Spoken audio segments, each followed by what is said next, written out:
Le jardin.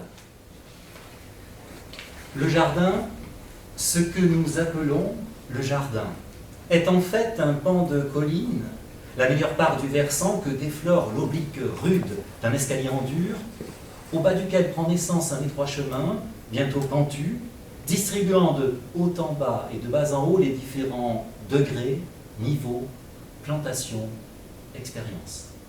Et est en fait une succession de plans taillés dans le dévers glissant, soutenus par de grands murs en pierre perpendiculaires à l'axe de la pente, et en cela constituant des marches d'une taille gigantesque, inimaginable presque, à l'échelle de nos 6, 8 ou 10 ans.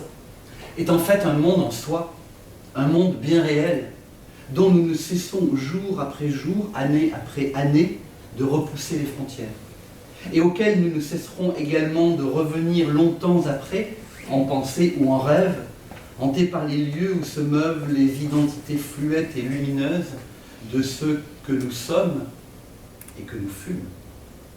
Le jardin.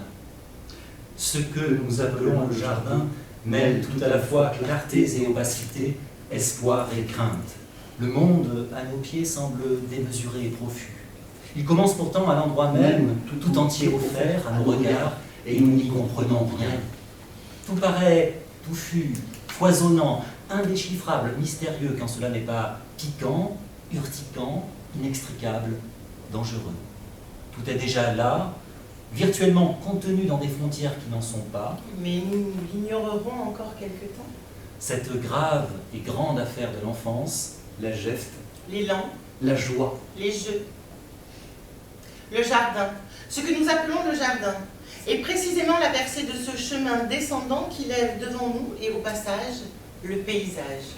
coupe presque la colline en deux, séparant les parties ensauvagées de celles aménagées. Soit 3 terrasses principales, l'une en haut remontante et rétrécie à son extrémité, qui suit le mur de soutènement de la maison. Les autres en bas, clôturant provisoirement l'espace. blanche, se disait de la roche proéminente à la jointure de laquelle l'une de mes sœurs, plus intrépide, grimpait, prenant appui sur un bloc de calcite pour franchir l'obstacle. Il fallait donc la suivre, puisqu'elle ouvrait la voie, et gagner, non sans crainte, le sommet chauve de ce crâne, d'où l'on avait une vue surplombante sur les terrasses du bas et le ruisseau adjacent. Il y avait, par le haut, à travers les taillis, un passage plus sûr, permettant d'accéder sans encombre à cet observatoire, ce Donjon, ou cette tour de guet. aux dénominations et fonctions changeantes selon l'époque ou le déroulement de la partie en cours. Le jardin Ce que nous appelons le jardin.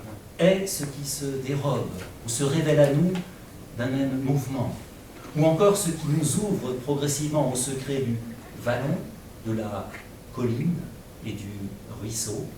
une trinité naturelle et solaire, frappée par la grâce du récit d'aventure et piquée par l'aiguillon de la découverte.